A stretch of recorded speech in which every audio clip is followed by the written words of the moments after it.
The interviewee is Dominick Yezzo. He served in the Army in Vietnam from August of 1968 to August of 1969. The place of the interview is in Garden City, New York. It is October 19th, 2002, and 1:32 p.m. The interviewer is John Paul Yezzo. Thank you for having me, and it's my privilege to be here and to serve for this. What is your full name? Dominick Yezzo. Where and when were you born? I was born in Manhattan, New York on June 21st in 1947. What was your pre-service education? Prior to being drafted into the Army, I had completed high school, and I had studied without success for 1 year at the Academy of Aeronautics. I studied aeronautical engineering. What was your pre-service occupation? Prior to going into the military, I was a telephone repairman and installer with the New York Telephone Company. When did you enter the service? I was drafted into the United States Army on September 21st in 1967. When did you draft? You just said you. It's okay, just carry. What branch of service were you in and why? Well, I was in the United States Army, and the reason I was in the Army is because I was drafted into the Army. In 1967, I believe, that was the height of the military buildup for the war in Vietnam, and I believe that they were drafting 19,000 a month. Where did you receive your basic training, and if you can tell of your experiences or feelings at the at basic training? My basic training was accomplished in Fort Jackson, South Carolina. The company that I was in, I remember well, it was E62, and the motto for that company was the best by test. We flew from Fort Hamilton in Brooklyn, actually from John F. Kennedy Airport, but I was inducted in Fort Hamilton, and then we flew from John F. Kennedy Airport to Columbia, South Carolina, and I was introduced to basic training by entering the base on a bus with so many other young men from New York, and we began our training exercises then by having drill sergeants run us, scream at us, threaten us, and attempt to make us soldiers in this ragtag New York City group, and out of this New York City group. What were the dates of service? I was drafted in September of 1967, and I served in Vietnam from August 68 through August 69, and in August 69 I was honorably discharged from the United States military. What was your unit or ship? I was in the 1st Air Cavalry Division, which was an air mobile unit division that was famous for its operations and its technological abilities in this specific kind of war. We were air mobile. How would you rate your training? Do you mean the basic training? Yeah. I suppose that there was some change that occurred in my transformation from a civilian to a soldier. I think that the physical exercise and the physical training was wonderful. I think that the training in military justice was adequate, and I believe that the training in weaponry was as well adequate. And so the training does many things. One is that it indoctrinates you from the peacefulness of civilian life and the freedom of civilian life into the discipline of the Army. It also gives you a purpose and resolve, and it changes many things, including the way you think about yourself and the world around you. Makes you physically stronger, more physically able, which is necessary for a fighting group individually, and it gives you an opportunity to function both individually and with a team and as a unit. How would you rate your equipment? Equipment in Vietnam was superb. We had brand new, very advanced rifles. The helicopters were all beautiful, new, and very able. Artillery pieces were all new. We had good clothes, good weapons, pretty much whatever we needed so that we could carry forward the operations in Vietnam. Can you tell us of your combat experiences or role in the conflict in chronological order? Yes, these questions now begin a certain emotional difficulty, because soon thereafter my arrival in Vietnam I was wounded. And I was wounded by shrapnel from a hand grenade. Prior to my arrival in Vietnam, I had really imagined that bad things only happened to other people. And accordingly, I couldn't foresee any danger specific to me, any certain danger, a known danger that could occur to me. Of course, I was young, but I still realized I was in a war.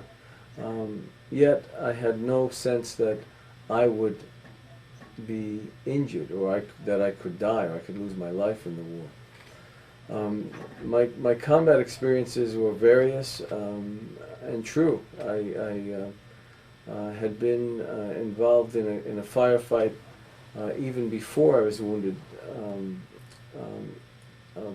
Within the first 10 days of my arrival, and I found it to be wild, somehow exciting, chaotic.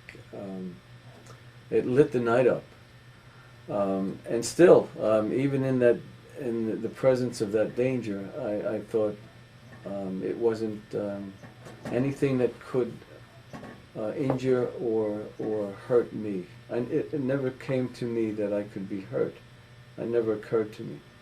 Then, when I was wounded by shrapnel from a hand grenade, my world changed very dramatically. I realized that this was true and for keeps. I realized that the stakes of this and the chief tension of this was life and death, and it changed me drastically. How did you feel during combat, or how you contributed while in service? During combat, I was scared. There was also this sense of very difficult to explain exhilaration. My adrenaline rushed. The fear that every move I made could be fatal caused me to enjoy every move that I made, or acknowledge that every move that I made needed to be done with safety and care and speed. There was a certain odd attraction to the rush of the combat experience, which remains so many years later. I'm 55 years old now. Remains so many years later very difficult to explain. So I felt many things, and so many of them I can remember.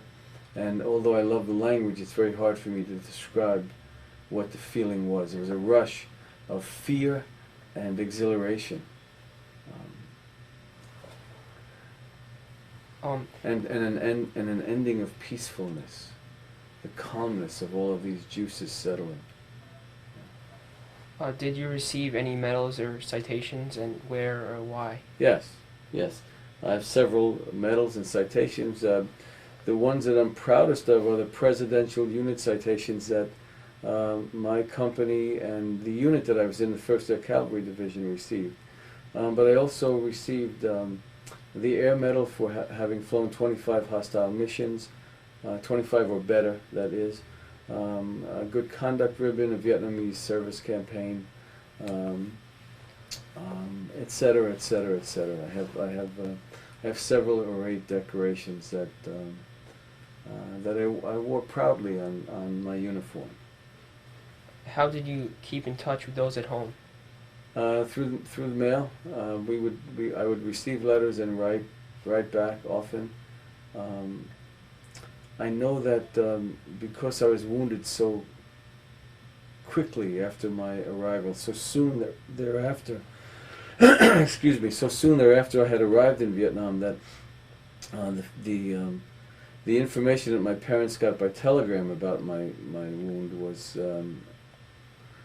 I imagined them to be terribly frightened, and so I would write as often as I could to let them know that I was alive, that I was well, that I was functioning, that I loved them, and I begged them to save my place at home, because I would promise them that I would return.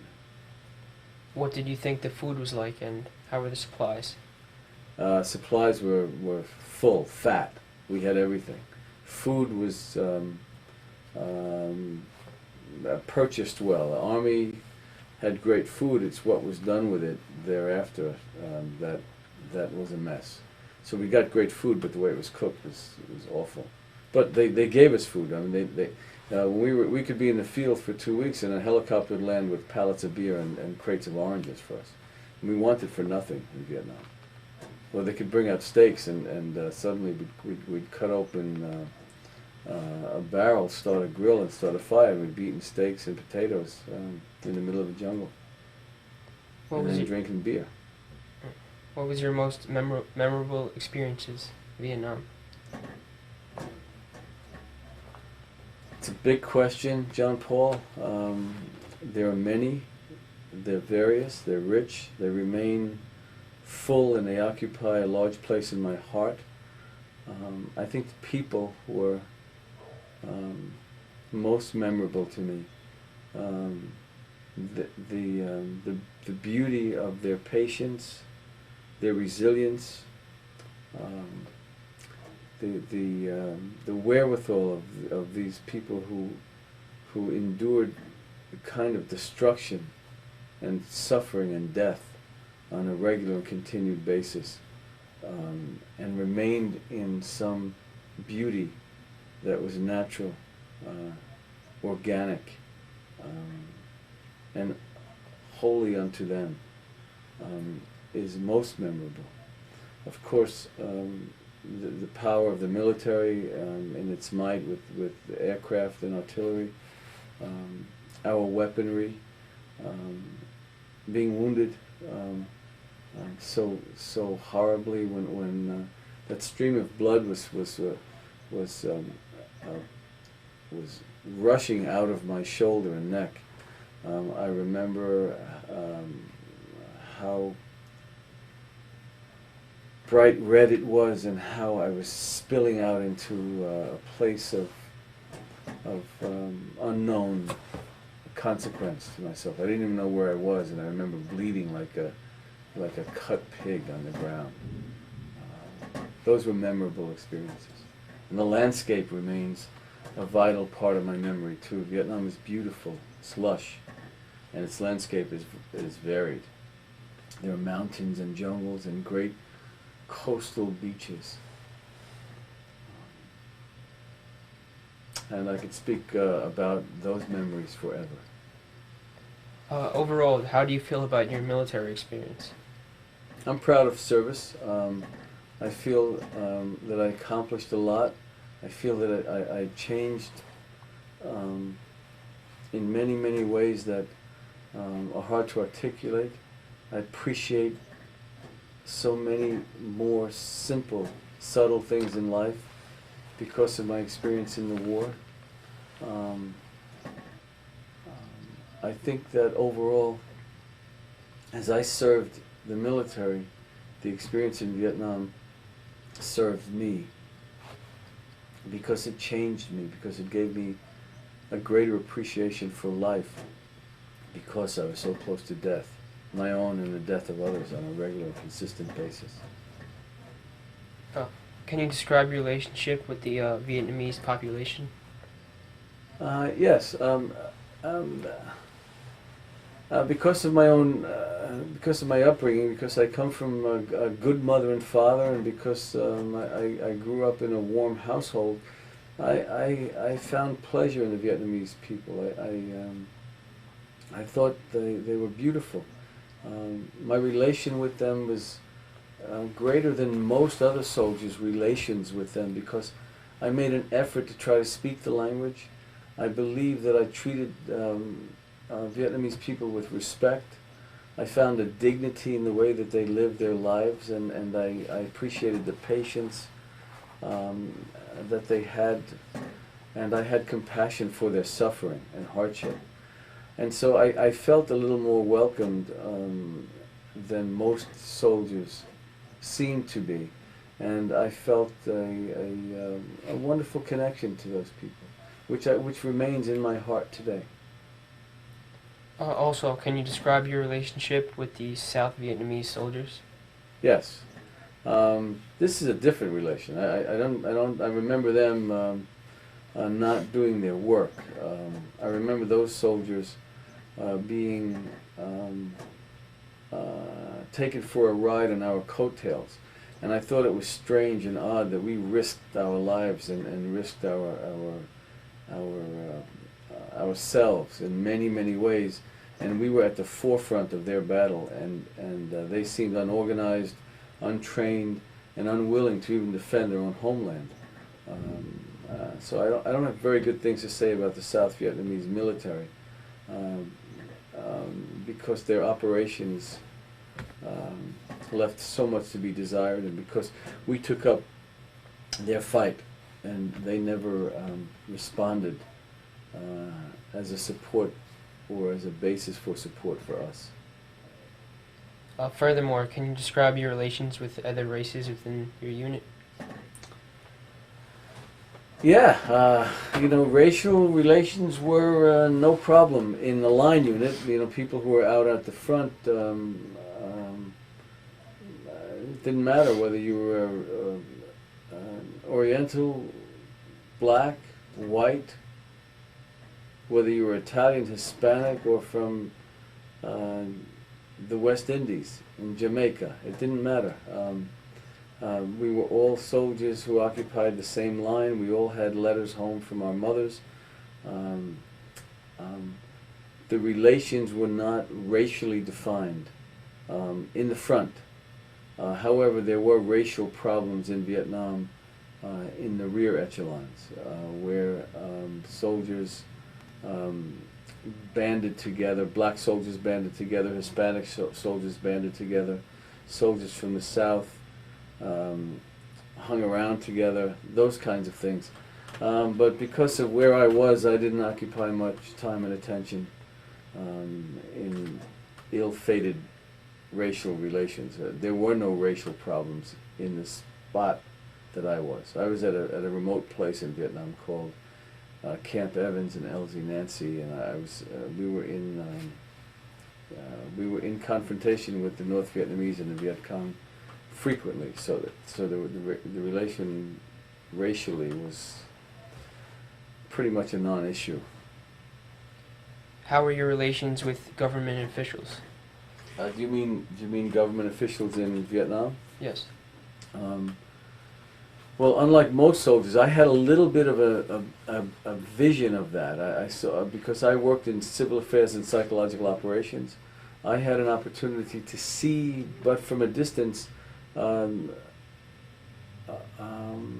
of the workings of the government officials in Vietnam. But I can't answer that question with any intelligence or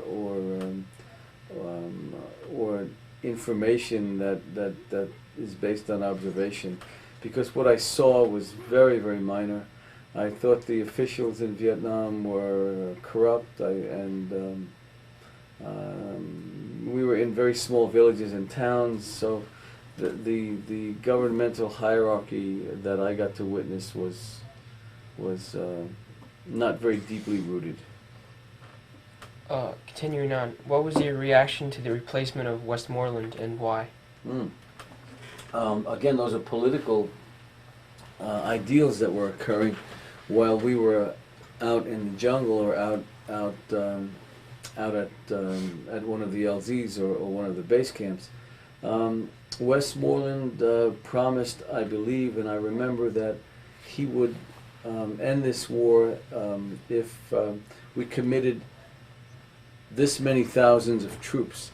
And I believe that those troops were committed, and what we found after the battles that were famous, like the Ashore Valley and the Battle of Khe Sanh, the Battle at Hue, all of which the 1st Cavalry Division was involved in as a major force with the Marines.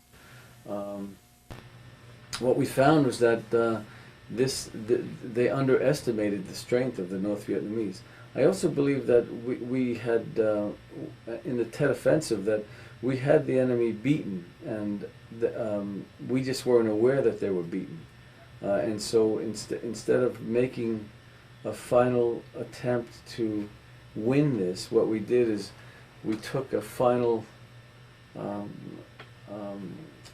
acquiescence away from it, and part of that was due to the politics of disfavor that was going on at home in the United States while we were out there fighting. So Westmoreland failed to accomplish what he had promised, and the stakes of that were the deaths of so many young American men. And so his departure had little to do with me, except that I knew about it, I read it, I saw it, and it didn't change my life in the field one bit. In regards to the election of President Richard Nixon, did you vote, and what were your feelings about him? I didn't vote. I was in Vietnam. My feelings about Nixon were many-folded. He, of course, took this over from Johnson. Nixon's face remains the face of phrases. He would say things that would filter to us in Vietnam while we were in the field. I remember him saying that we wasted our military strength by applying it gradually. I remember him saying that we would continue the air war. I remember him being on the side of this sense of American power and righteousness and advancing that idea. I didn't vote for him because we were in Vietnam, and I was not near a polling booth, quite frankly, and I'm not sure I would have voted for him. I came out of the era of more liberal and generous political policies, and in the 60s, which is the generation that I'm a product of, we were searching for a certain peacefulness, a certain order. We were asking questions that were certain, that confused us. We never got the answers, and Vietnam was one of the questions which was never answered. Why we were there, what matter that we were there, why spend this life? 59,000 or more were killed in Vietnam. And I believe 1 million or more were wounded. And we killed or wounded 9 million Vietnamese, I believe. The statistics are overwhelming. And still today, there is not a significantly defined reason for our presence there. And so it all seemed like waste. And so all we can do at the end is take this political ideal and try to make some sense of goodness out of it. We have to try to come forward with hope, which can only be developed in the hearts and minds of men and women who can appreciate that out of that loss, out of that waste, there is something learned, something valuable, so the suffering can educate us. In what part of Vietnam did you serve? I served in actually at the DMZ in I Corps, and I served south in 3 Corps. I was at a place called Camp Evans in LZ Nancy in 1968, and then and that was near the DMZ. A little town near that camp was Phang Dien and Quang Tri, which is the Marine base. And when the division moved south between Saigon and Tay Ninh to protect an NVA future attack, we were near a town called Phuc Vinh, and that was in a place known as the Parrot's Beak, because it looked like a little parrot's beak on the map, and it was between Saigon and Cambodia in the province of Tay Ninh. Rubber trees grew there, rubber plantations, and those trees which got scarred and pelted from the shrapnel and bullets would bleed that sap of the rubber, and I'll never forget that. The Michelin rubber plantation was one place where we had a camp, and that camp was attacked several times, and the rubber trees were scarred and damaged from the shrapnel and would bleed rubber, white sappy juice which was processed into rubber. Did the terrain and climate affect battle, and if so, how? Yes. Terrain up north, and when I served near the DMZ, was mountainous. In fact, cold at night, wet when it rained. South was more a jungle-like. When I was in Tay Ninh, we were more in a forested triple canopy jungle. And when it rained every day during the monsoon season. Every day, hard. It rained, pelting rain. The shoes and socks, the boots were wet, socks were soaking, and again in that extreme heat, if you caught a dampness inside yourself, you would feel that damp, uncomforted chill that could only come because you've sweat so much. So the sweat dried on you, and the rain dried on you, and you got a chill when the sun went down. The terrain mattered because it was triple canopy. The trees blocked the light, and it mattered because you couldn't see so far in front of you, and it mattered because you never knew where, when, or from what force you would be attacked. And so those of us who were keen to know where we were keen also to be aware that through that jungle or on the other side of that hill there could be the end of your life lurking. How did you feel about the rotation system, and why did you feel this way? That's a curious question. I don't know if I could address it so that I felt anything at that time, because the rotation system allowed for us to serve 1 year and then you go home. Unlike other wars where you went to the war and you remained until the war was finished. You were occupying a land until the war was over. And so the purpose in World War II, when you went, everybody had the same purpose, to finish and complete what they started. In Vietnam, the idea was to get home. And so the rotation system allowed you, if you survived a year, you would go back home in a year. And so at the end of the tour of duty, you would become very, very, very frightened about being sure that you made it back. And you would become less of a willing soldier. As a matter of fact, the people who got hurt and killed in Vietnam were people who were either new arrivals, like I was when I first got hurt. I got hurt within 10 days, or, and that was usual, new arrivals got hurt most often, or people who were due to go home soon, within a month, because their willingness, their looseness, their ability to soldier was distracted by the advent of their return home. So I thought that the rotation system, while it got us all out within a year, I thought that it gave us no sense of a unified purpose. How did you feel about draft resistors and the peace movement, and why did you feel this way? Um, I respected everyone so long as what they did was based on value, personal value.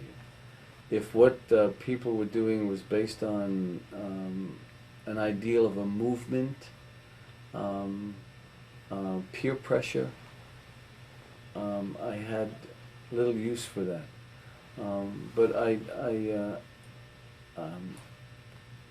I honored everyone's own wishes and everyone's own thoughts, even though my own were not fully yet developed when I was drafted, and I went forward when I was called to serve.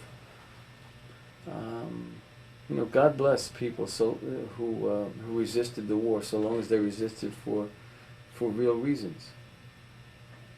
In your opinion, was American involvement in Vietnam justified, and why?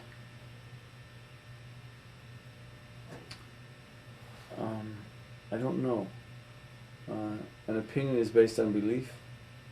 Accordingly, I'll tell you that American involvement in Vietnam was justified in a limited way. One of those terrible divisions that has occurred in so many nations, North-South.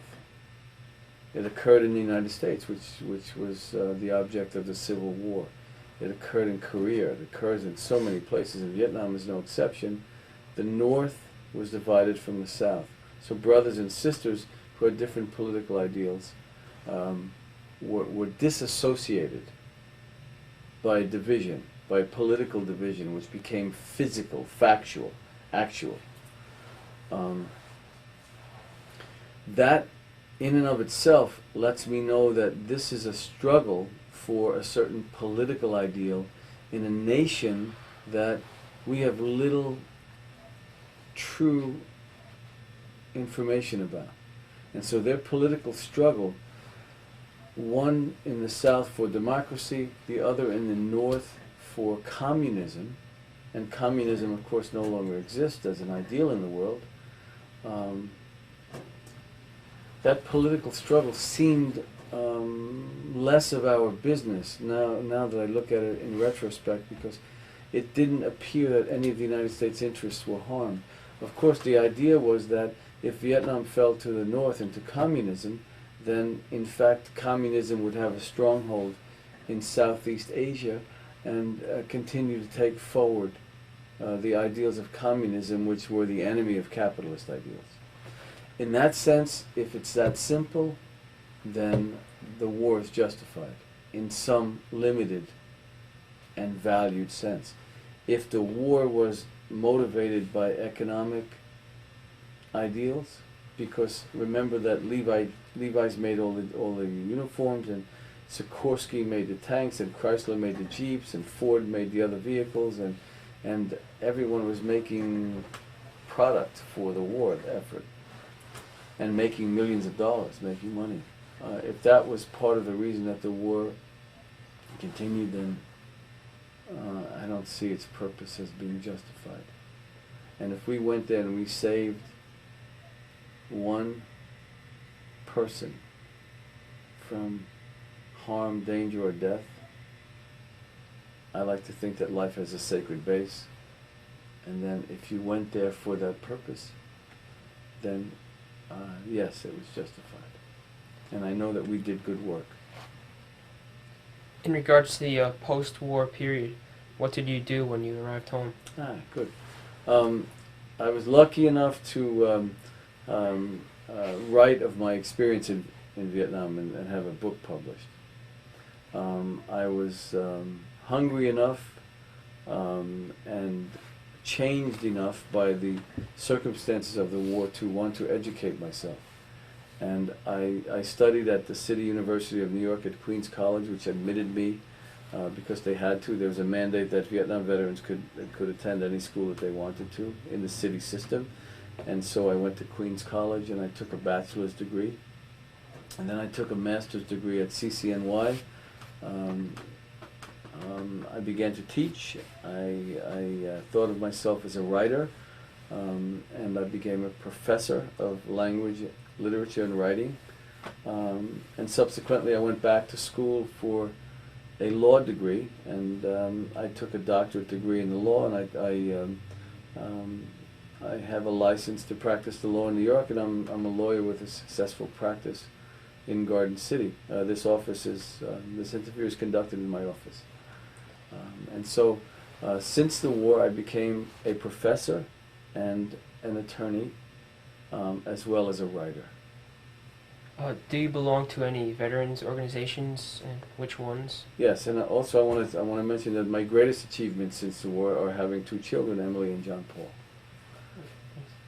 And yeah, I belong to the Vietnam Veterans of America. I belong to the Disabled American Veteran Group.